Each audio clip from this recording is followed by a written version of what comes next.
শাস্ত্রীয় সিদ্ধান্ত হল পুত্রের কর্মফল মাতা পিতাও লাভ করে থাকেন। যদিও তারা মৃত্যুর পরে পরলোক গমন করে থাকেন, তথাপি পুত্র যদি অতি পাপী হয়, তার পাপের জন্য মাতা পিতার চরম দুর্গতি হয়। ইহলোকে তো হয়, পরলোকেও হয়ে থাকে। পুত্র যদি অতি পুণ্যবান হয়, তাহলে পুত্রের ভক্তির প্রভাবে মাতা পিতার মুক্তি ও ঊর্ধ্বগতি লাভ হয়ে থাকে।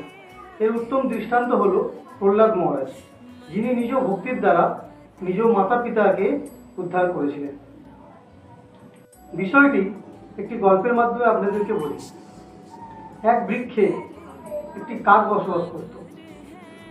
সন্ধ্যাবেলা সেখানে বন্য হংস ও হংসিনী এসে কাকটিকে বলল যে অন্ধকার হয়ে গেছে, আপনি যদি অনুমতি প্রদান করেন তো আজকে রাত্রিটা আমরা এখানেই কাটাতে যাই।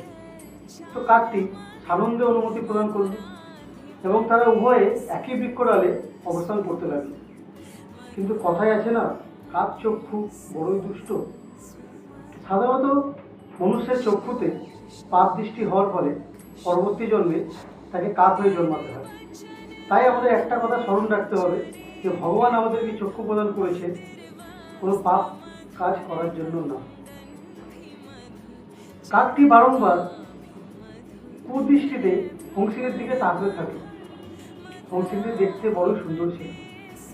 কাকটির মনে এক মন্দ উদ্দেশ্য তৈরি হল। সকালবেলা যখন হংস হংসিনী যাওয়ার জন্য প্রস্তুত হচ্ছিল, কাকটি তখন হংসটিকে গিয়ে বলে যে এই হংসিনীটি আমার। এর ফলে কাক ও হংসের মধ্যে প্রচণ্ড বিবাদ সৃষ্টি হয়। এমনকি মামলাটি বিচারের জন্য পাখিদের আদালত পর্যন্ত চলে গেল।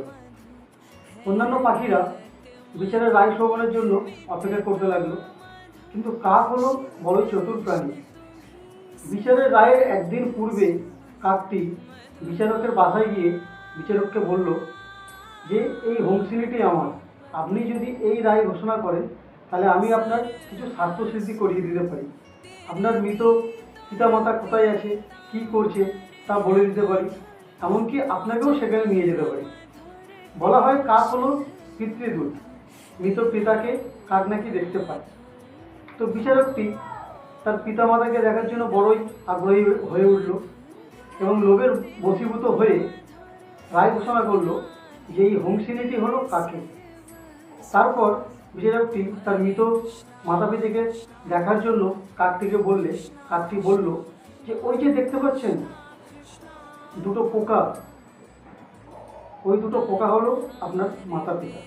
তো বিচারকটি বিস্মিত হয়ে বলল যে হঠাৎ আমার পিতামাতা পোকা হতে গেল কেন? তখন কাকটি বলল যে বিচারের আসনে বসে যে নিজের স্বার্থসিদ্ধির জন্য যে মিথ্যা রায় প্রদান করতে পারে, তার মাতা পিতা পোকা হবে না তার কী হবে?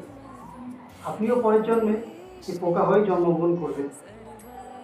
নিজের স্বার্থসিদ্ধির জন্য যে মিথ্যা কথা বলতে পারে তাকে তার পাপের ফল অবশ্যই ভোগ করতে হয়।